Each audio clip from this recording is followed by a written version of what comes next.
Evening, everybody. Chris Webb, Head of Communication at CW. Obviously, we're our General Secretary, Dave Ward. Hi, everyone. Dave, these days, like a bit like Alton Towers, now they're up and down the roller coasters. Yeah. Legal issues yesterday. Get the meet vote out day to day. Phenomenal response from our members in terms of like support for the union. I think the vast majority have seen through Royal Mail's cynical move. B, they totally accept the rationale that we can't risk, a 6-month mandate for, potentially 24 hours action. I think, obviously a little bit of disappointment in the mix there, which is entirely understandable. And some, frankly, amateurish attempts by Royal Mail to split the membership in the mix there. So an average day really in this dispute, isn't it, really? Yeah, what I'd say to our members, I think the members see through Royal Mail strategy. It's so transparent. It's based on constantly attacking the members with an aim of trying to split the membership away from the union. But our members have, they've risen above all of these attacks during the course of this dispute. And there's been so many, and credit to our members for that. It's been a long and bitter dispute. And in any dispute that's as long and bitter as this, you're going to get these moments. And I think we have to be kind of philosophical about it. I always think, every time we move forward in the dispute, that there's going to be something that the company's going to try and do to come back at you. And obviously we're going at them all the time as well, which is, that's what a dispute is about. So I think our members see through the legal stuff. The reality is anybody having to make a choice over whether you defend and go to court to defend one day, the last day of a strike that served us well in terms of, we've had 18 previous days, or whether you don't put the reballot, I keep saying second, it's a reballot, at risk. I think people will all get behind that argument. And I think they will understand that what happens from here on in is that the pressure mounts on Royal Mail. And Royal Mail's only way of dealing with that at the moment, because that's the type of people they've become, unfortunately, is to keep sustaining these sort of psychological attacks that we've seen on workplace, the outrageous kind of attacks on executive action, the outrageous and vicious attacks on our members and reps.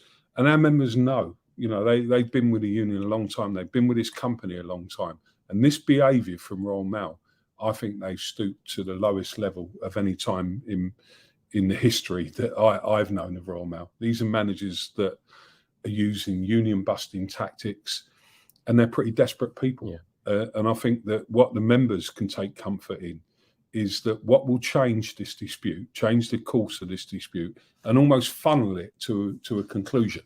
And that's what we want. We want an agreement. About the only thing we agree with in Simon Thompson on this point is that we all know everyone wants an agreement. And our members deserve the right type of agreement. And we're heading in that direction. But as we keep saying, the reality is this, and there's no getting away from this. Whatever they throw at you, please keep remembering this point, that the outcome of this ballot will determine the outcome of this dispute. And we're confident that we're going to get a big yes vote, big turnout. So, that's the work that we've got to keep focusing on, squeezing every single vote out that we can. And then come the 16th of August, things change in the sense of, imagine the pressure that's going to be piling up on Royal Mail from shareholders, from the public, from all those politicians, including the select committee hearing that episode 2 of that is going to take place on the 22nd of Feb. These are big moments, and we're doing the right thing here, and we've always got the members' interests at heart, and we know the members will support us. I think one of the things that you were saying before we went on air, Dave, was about like how disputes constantly shift and dynamics constantly shift. And if you look at, one of Royal Mail's tactics, which you've just pointed out in your initial opening, is to demoralise our members. And like, in doing so, that they felt that if we get through Christmas, then that group of working people are going to think that it's all over. But what they've also done in there is almost revealed their hand, because alongside that, they've sent some financial projections for the business to the markets, to the shareholders, etc., and said, this is how we think we're going to do, but that's as long as a minute's industrial action isn't taking place. Yeah. So they've almost shown their hand there. And it also, like yesterday, and over the weekend, just how desperate they were to get one single 24-hour strike called off by rushing to the courts. I mean, flip this sort of disappointment on its head. That should give our members a tremendous amount of confidence that Royal Mail are under massive pressure here. They have their action, they have the select committee. I mean, these aren't like behaviours of a group of people who are securing their job and securing their direction, isn't it? No, and you know, the point you make about the impact of even one-day strike in that sense on the company was shown in how desperate they were to get to the courts. You know, look, they are saying that their finances, you know, are really difficult at the moment, and they are saying that these strikes are having an impact. But you know what we keep coming back to, and we hope the members understand this. We're experienced people in dealing with disputes. And this is the longest we've been involved in, that's true. But many of the same tactics that are used in disputes play out all the time. And, you know, what we'd say to our members is we have to keep looking at this and being ready to adjust our tactics to work to the overall arching objective of reaching an agreement. And, you know, we genuinely believe that there is an opportunity here on the back of the announcement of the yes vote. To really put the company under huge pressure. Between now and then, we want to get back into the negotiations. Let's hope we can make progress and even reach an agreement. But they will know that day's coming. And at that point, we are in a stronger position. So we couldn't jeopardize that over one-day strike action. We've got to play this out now.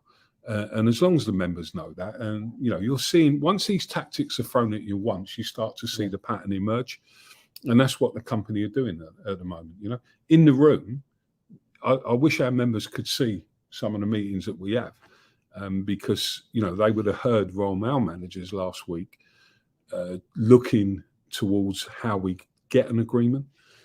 Us obviously looking towards the issues and how we solve these problems.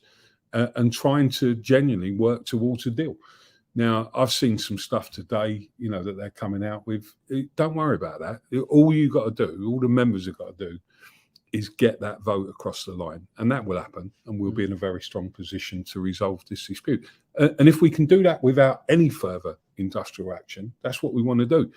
Of course, what I'd say to our members that in any final agreement, we've made that commitment about our reps and our members who have suffered vicious attacks, unfair injustice that's going on with dismissals, conduct hearings and stuff like that. We're not walking away from those groups of members. And secondly, the executive action that Royal Mail done, we have to deal with that as part of any final agreement, and we will. One of the things that, I mean, you touched on there, some of Royal Mail's communications in recent days. I mean, you know, obviously in my role as communications, it would strike me as like quite desperate actions and actions like, you know, where you're grasping at straws and maybe you've lost the argument and you know you've lost the sort of hearts and minds of your employees. I mean, it would be, I mean, I'm trying to like project members to a positive place here next Thursday, and you know we all got our fingers crossed and we all need people to keep voting and everything, but it would be quite some moment. Thursday week, not next Thursday.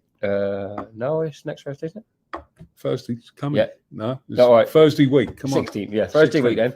So if we go forward till then, and you think of what we've been through, 2 ballots already, 18-day strike action, hundreds of reps suspended, some dismissed, and members as well, executive action in the workplace, countless times being told the final offer is the final offer. I lost count of how many times that's been done. All the goading online, all of the intimidation, all the management briefings.